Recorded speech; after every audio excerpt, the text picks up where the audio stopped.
travels and adventures of little Baron Trump and his wonderful dog Bulgar. In our third part of chapter 7.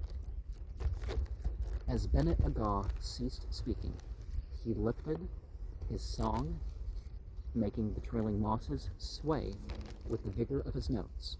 Now deep and solemn, now clear and far-reaching, the echoes came back softened down to flute notes. He listened breathlessly.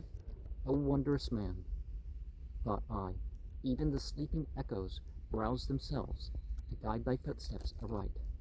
Come, my son, he cried in tones of gladness, our torches go to their end. Let us push on. Though the sun be not yet high enough to chase the inky darkness out of Matallan's depths, still, with this guiding string, thou canst follow me. Saying this, he placed the end of a leather thong in my hand, and we set out once more.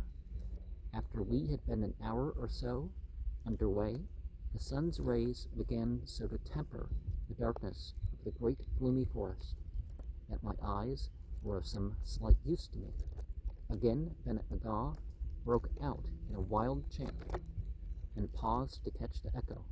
Ah, murmured the blind hermit, half in soliloquy, that was a greeting from the drowsy waters of Lul Pa Tool. Imagine the feeling of utter helplessness which came over me an hour or so later, when suddenly I found myself standing upon the banks of a broad streamlet, of hue blacker than the wings of night, apparently stagnant, or at least so sluggish as to seem well deserving of the title, Drowsy Waters. This is Lul Pa Tool, said Bennett Agah, as he rested his chin on his hand, and seemed to be gazing down on its inky surface. But how to cross it, for no bark was moored in sight, was now the bewildering thought which oppressed my mind. Surely it cannot be forded, for to the eye it seemed as deep as it was silent and mysterious, nor yet would it be otherwise than inviting death itself to plunge into its stagnant waters and swim to the other side. While I stood thus wrapped in a cloud of anxious thought, Bennett Agah himself seemed scarcely less perplexed. His unusual calmness had deserted him. Drawing some pebbles from his leather pouch, he cast them one by one into the stream, bending forward to catch the sound they made with eager, listening air. Then turning to the right, he followed the banks of the Lul Pa Tool, keeping his staff in the water and beating it gently with the tip as if starving to draw some secret from it. Again he paused and cast some pebbles into the dark and sluggish stream, and bent forward to get their answer. Again he woke the echoes and listened breathlessly to the reply that came, only to take up the march after a brief delay with what seemed to me a somewhat hesitating step. Evidently he was astray. His calm, noble face lost its look of serene competence. Suddenly halting, he reached out for a handful of foliage, crushed the leaves in a quick and nervous grasp, inhaled their odor, and then resumed his march as before, with head dropped forward on his breast, and doubt and uncertainty visible in every movement. For an instant, the thought flashed through my mind that possibly Bennett Agah had gone so far astray as to make the discovery of the right course impossible. I could feel my lips draw apart, and my heart creep slowly upward into my throat. The thought of a lingering death from starvation in the chill, dark corridors of Matallan set a knife in my heart. I almost tottered as I followed the blind hermit's lead. My tongue was too dry to let me cry out to him in my sudden despair. While these terrible thoughts were chasing each other through my mind, Bennett Agah halted, and resting his staff upon the branches of the nearest tree, broke out into one of his wild invocations. O Matallan, Bennett Agah calls unto thee. Hear him, he is astray. Set his feet in the right path, let him not wander aimlessly about in thy gloom and silence.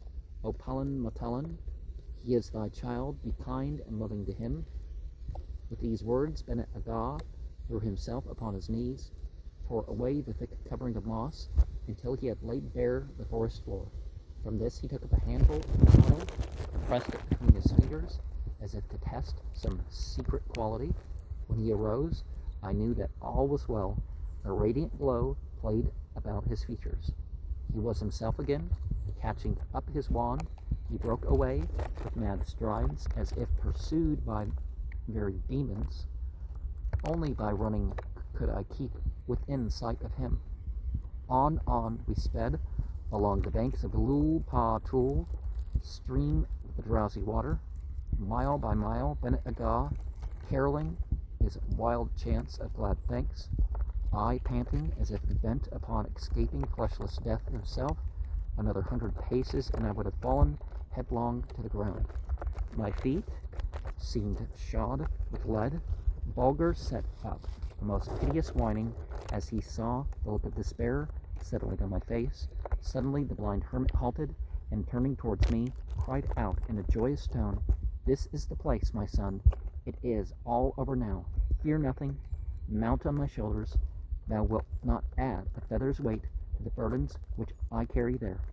Be not troubled about thy dog. Lul Pa Tul has no terrors for him." Such was my confidence in the blind hermit's power to bear me safely across the mysterious stream, that I did not wait for a second bidding to mount upon his shoulders, although, as far as I could see, the waters of Lul Pa Tul looked just as black and deep as ever. Advancing to the edge of the stream, Bennett Agah now began. With quick and nervous movement of his staff to search for hidden stepping stones.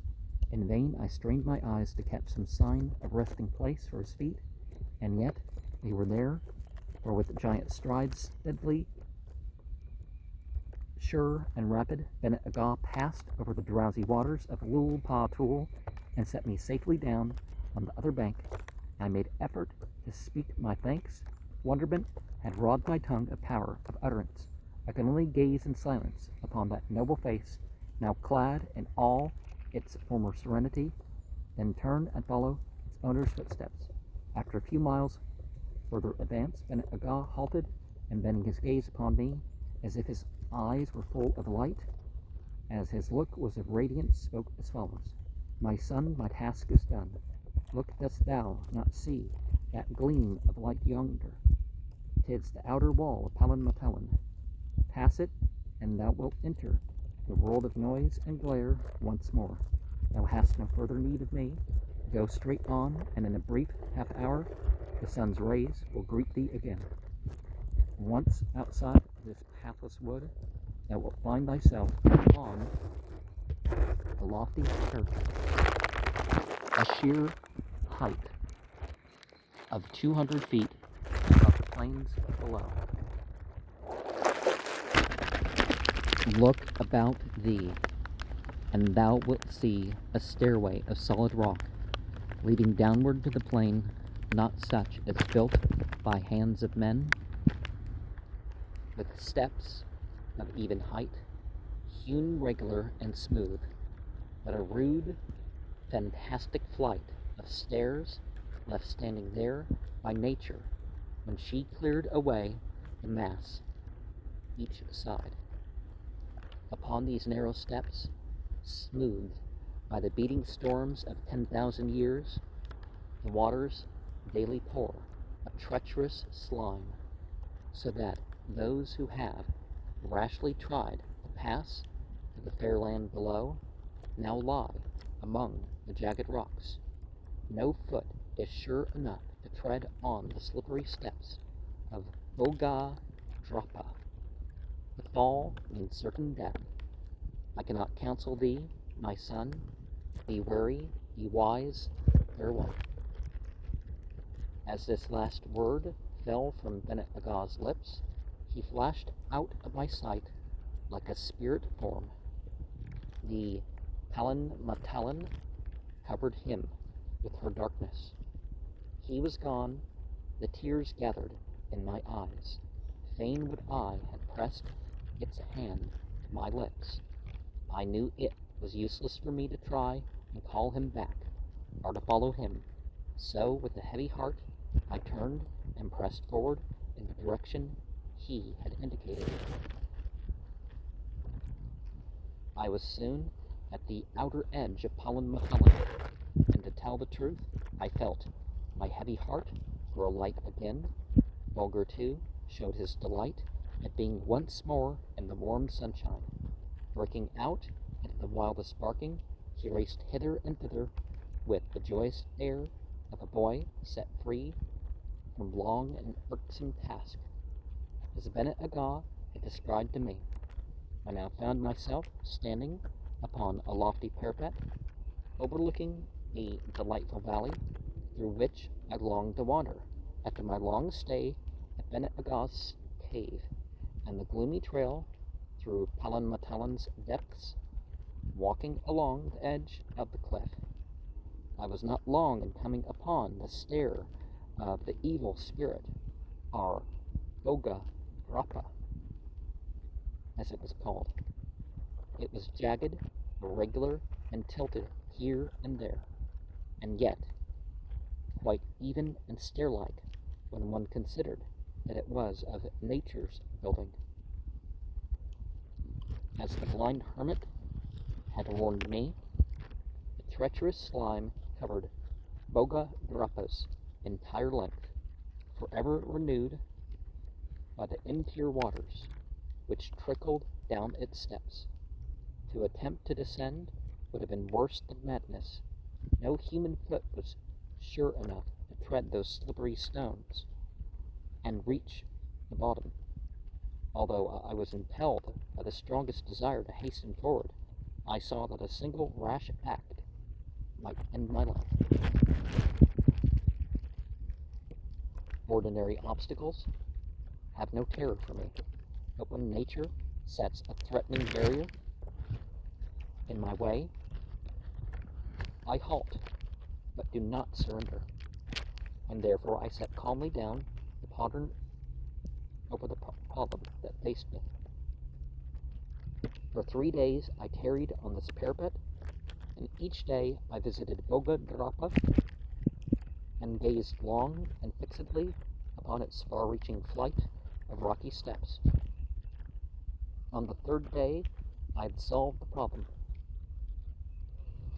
Hastily gathered up every fragment of limestone lying near, I piled it in a cone-shaped heap, and around it and over it I laid a mass of dry leaves and billets, and over all such logs as I could lift. Then, striking fire with my flint and tinder, I set the pile in flames. In the morning, I was rejoiced to find a heap of the purest quicklime beneath the ashes. By means of an empty skull or some animal of the deer family, which I found lying near, I at once began to feed the waters trickling over Boga Grappa's steps with the lime. All that day and up to the noon hour of the next, I kept the water, which flowed down the stairway, milk white with the lime. Now, however, came the greatest difficulty. From the size of the stream, I realized that it would be impossible for me to stay its course by means of any dam that I could build for a longer time than one brief half hour, but I dared not wait too long for the coating of lime, which by this time I knew must have been deposited on the rocky steps to harden in the sun. The dam might break and undo all my work. At high noon, when the sun was beating down the hottest, I put the last touch to my dam. I was startled to see with what rapidity the waters gathered in the basin I'd built. With anxious eyes and throbbing heart, I stood at the head of Boga Grappa's stair of rock and gazed up and down. I could see no signs of drying on the black, glistening steps. one moment after, another delighted guy. At last, a faint trace of whiteness began to show itself here and there. I turned an anxious glance at the gathering waters. The frail dam seemed about to yield to the ever-increasing pressure. In one or two places, I caught glimpses of tiny rivulets trickling through. Once more, with a terrible feeling of faintness, I glanced down the long dark flight of steps. Half blinded by the noonday sun, I nevertheless caught sight of a snow-white crust on the stairway. Now was my time or never. Calling out to Bulgar to precede me, I sprang boldly down the stair, which, till that moment, had been black with treacherous slime. The waters broke away and came rushing on my very heels. Down, down I went in the headlong haste, bounding like a deer from step to step. My heart sank within me as I felt the torrent, now mad and raging, spatter its spray on my neck. Another instant, and I'm saved. My feet strike firm. I see the fair country come nearer and nearer. Another leap, and with my faithful Bulgar, I've cleared the dreaded stairway of Bogodrapa. Staggering forward, I reach the greensward of the valley and fall fainting after my terrible race for life. Bulgar's mingled wailing and caresses roused me after a few moments of clouded brain, and then all was well. And yet a shudder stole over me as I raised my eyes to take a last look at the rocky stairway of Bogodrapa, now clad once more in its black, glistening, treacherous slime. Refreshed by a hearty meal upon the luscious fruit which grew in wonderful profusion on every side, followed by a deep draught of cool, clear spring water, and calling it joyfully to my faithful Bulgar to follow me, I set out to the distant summit of the ridge which shut in this peaceful little corner of the earth's surface, so well fitted for the home of human beings, and yet so utterly abandoned, the tenantless, even by four-footed creatures. Well, I am a great admirer of nature in all her aspects, from the wildest grandeur to picture-like delicacy, yet no spot which is not inhabited by man or beast can long hold me content. I must have life, not the dull, spiritless life of tree, shrub, or plant, ever chained to one spot, but the restive, bounding, throbbing life of man or animal to study, contemplate, and reflect upon. Therefore it was that I determined to pass at once out of this beautiful little valley. I pushed on with eager step, for I was desirous of gaining the highland before nightfall. In this I was successful, but the twilight had so deepened when I reached the crest of the ridge that any survey of the country lying beyond was impossible. Shortly after, I had lighted a bivouac fire.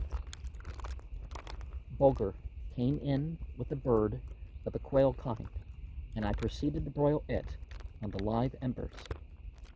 The faithful animal was delighted to be once more in a country in which he could serve me, and while our supper was cooking, took occasion to go through a number of his old tricks in order to see if his little master's face brightened up. Side by side, we lay down for the night in that far away land, and were soon fast asleep. The morning broke with rare splendor. I hastened to examine the country beneath me. It was dotted here and there by groves and bits of woodland, and seemed unusually green and fruitful. What attracted my attention more than anything else was the fact that as far as my eye could reach, the region was watered by a perfect network of little rivers which glistened in the morning sun like bands of burnished silver. I'd never seen the like.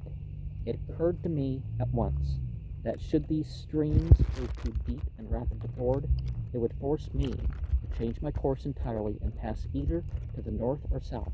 Until I reached a clear country, it was pretty well toward sundown when I stood upon the confines of this strange land, which I named Palipatamo, or many rivers.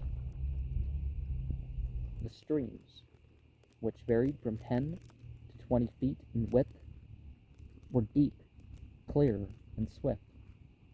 As you may readily imagine, such a country was very productive. Fruit and flower-bearing shrubs and trees, all of a most beautiful green, grew in the wildest abundance. The air, cooled and purified as it was by the numerous streams of limpid water, was like a magic inhalation, carrying a strange feeling of dreamy delight to every part of the body. Said I to myself, if this fair land be not inhabited, then it is a monstrous pity, for here kind nature has spread her riches with a more than usually lavish hand.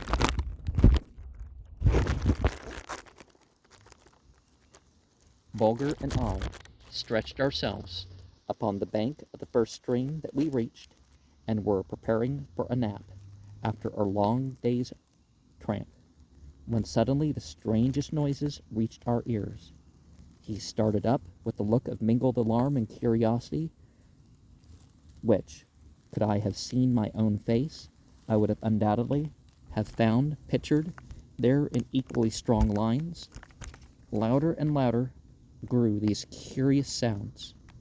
I listened with pricked up ears as I strained my eyes in the direction whence they came, eager to catch the first glimpse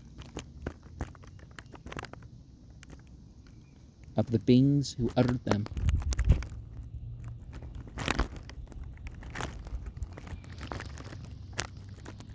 I had not long to wait. About an eighth of a mile away, my eyes fell upon a sight which, in spite of the possible dangers threatening my life, in case these creatures had proven to be vicious or savage, caused me to burst out into a fit of uncontrollable laughter. There, in full view, was a troop of human creatures, dwarfish in stature, not being much over 4 feet in height, who seemed incapable of using their legs as we do, but moved about from place to place, from one place to another, by hopping, as some birds do, or as rabbits would do if they moved about, standing upright on their hind legs. In an instant, they caught the sound of my voice, and with the swiftness of the wind, and with an ease that astounded me, leaped over the two intervening streams, each of which was at least 15 feet in width, and came bounding toward us with the same gigantic leaps. The whole thing was done so quickly, and the mode of locomotion was so novel and altogether wonderful, that I was surrounded before I knew what happened to me. It is needless to say that I couldn't understand their language, although I soon mastered it, consisting as it did of pure Aryan roots, no word being of more than 3 letters. The man-hoppers, such was my translation of their name, Lobos, ranged themselves in a circle around Bulgar and me, threw themselves on their faces, so to speak, for their arms were ridiculously out of all proportion to their bodies, and threatened with shrill outcries and menacing movements to kick Bulgar and me to death instantly unless we surrendered unconditionally. It was a novel sight. Bulgar was inclined to advise resistance, but when I had given a hurried glance at their feet, which were very large and attached to astonishingly vigorous legs, I deemed it only prudent to run up the white flag. In fact, I gave them to understand that we threw ourselves on their mercy. But first, a word about these strange people. They were, as I have said, small of stature, and let me add that upon their narrow and sloping shoulders were set delicate, doll-like heads, animated by large, lustrous black eyes of extreme softness in expression. Their arms looked like the arms of a boy on the body of a man, but although so small, for they reached only to their waists and ended in tiny, shapely hands, yet they showed themselves possessed of extraordinary strength and dexterity. Their legs, however, were the most wonderful part of them. In fact, I might almost say that the lobos were all legs, so out of all proportion was the development of their limbs.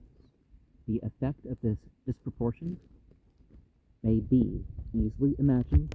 It so dwarfed their bodies that they appeared like cones set upon two legs. "Miscreant," cried the leader, as I learned 3 days later, when I had mastered their language, "if thou dost not instantly admit that His Majesty Garu, King of the Umilobas, is not the fastest, farthest, most graceful jumper in the world, thou shalt be kicked to death without the least ceremony." I made signs that I was quite willing to admit this, although I didn't understand exactly what it was. Seeing that I was not disposed to attempt any harm, the man-hoppers sprang to their feet and seated themselves in a perfect ring around Bulgar and me, like so many rabbits, when standing on their hind feet to reach something, intent upon getting a good look at us, or at me, rather, for Bulgar was evidently no great nobility for them.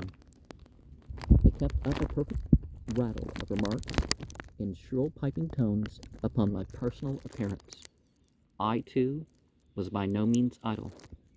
I kept even pace with their galloping curiosity, studying the expression of their faces and the movements of their bodies. After a few moments, I was given to understand that I must start at once for the palace of their gracious monarch, Garu, the 1000th, for they were a very ancient people.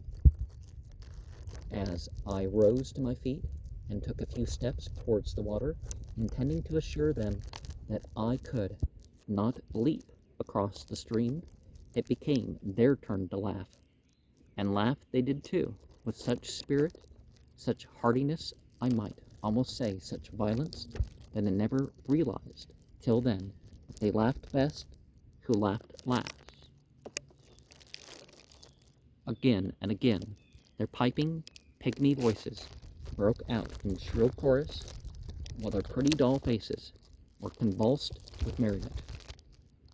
Bulgar repeatedly showed his teeth and gave vent to short, spiteful barks, as the Malabas continued their, to him, unseemly behavior, but I knew it would only injure us in the end if I showed any signs of anger, so I simply shrugged my shoulders and waited for them to recover from their fit of merriment.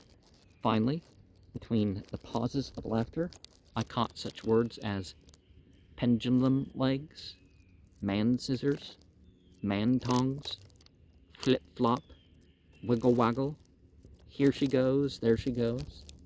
Such were a few of the terms expressive of the impression which my poor, unoffending legs made upon the minds of the Umilobas.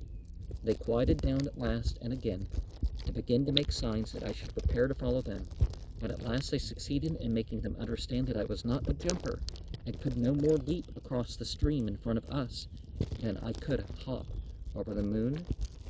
Their mirth now gave place to disgust. Such pleasant phrases as lead legs, two-legged snail, little man stuck in the ground, little man tied to his head, etc., etc., were fired at me.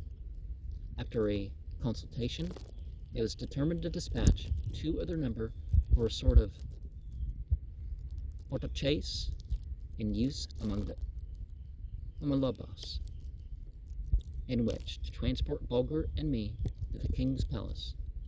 Away went the messengers, like the wind, in leaps of 20 feet, seeming scarcely to touch the ground, bounding along in the distance like pitfalls. After a short delay, they reappeared, slung on a sort of yoke resting upon their shoulders, a stout wicker basket. Bulgar and I were invited to step into it. The cover was closed and securely fastened by a stout leathern thong. Then, with a bumpity-bump sort of motion away, we went across, land and water. Bulgar whined piteously and fixed his lustrous eyes upon me as if to say, "Little master, if they are transporting us to torture or death, I'm glad I am with thee." I soon gave him to understand that there was no danger. He returned my caresses, and we both awaited further developments. It seemed that the two-man hoppers who had been sent to the Porta-Chase had spread the news of their strange capture, so the whole town was on the watch for our arrival. At last, we came to a full stop. The basket was set down on the ground, and the leathern thong loosened. To tell the truth, I was anxious to see, as they were. A terrible hubbub was in progress, those in authority having seemingly lost all control over the pushing, pulling, scrambling mass of the Umalabas. With such violent outcries and still more violent gestures did they gather about us that I began to fear that they would overturn our carriage and do Bulgar and me some real injury. In their mad curiosity, suddenly a voice, louder and shriller than all the rest, called out, "Silence, His Majesty Garu, the 1000th King of the Umilabas is approaching. Down, down, silence, fall back." One of the attendants now raised the lid of our basket and courteously invited me to step out. Without stopping to give the thing a thought, I seized the leathern thong, sprang lightly up, and threw one of my legs over the side of the basket. Instantly, there was an outburst of shrill, ear-piercing exclamations of wonder, fear, surprise, horror, delight, and I don't know how many other emotions. For a moment I was startled and half inclined to make my way back into my basket again. Suddenly, however, it occurred to me what it all meant. The Umilabas, being able to move their legs only backward and forward and utterly incapable of moving one leg without the other, were about as much astonished at seeing one of my legs come over the side of the basket as I would be if you should throw one of your legs out sideways and strike your foot against your shoulder. As I sprang lightly to the ground and took a few steps towards King Garu, who stood surrounded by his court officials, a very lean Umilabas on one side of him and a very fat one on the other, perfect whirlwind of cries such as pendulum legs, walking scissors, measuring man, little man, all head, etc., etc., burst forth.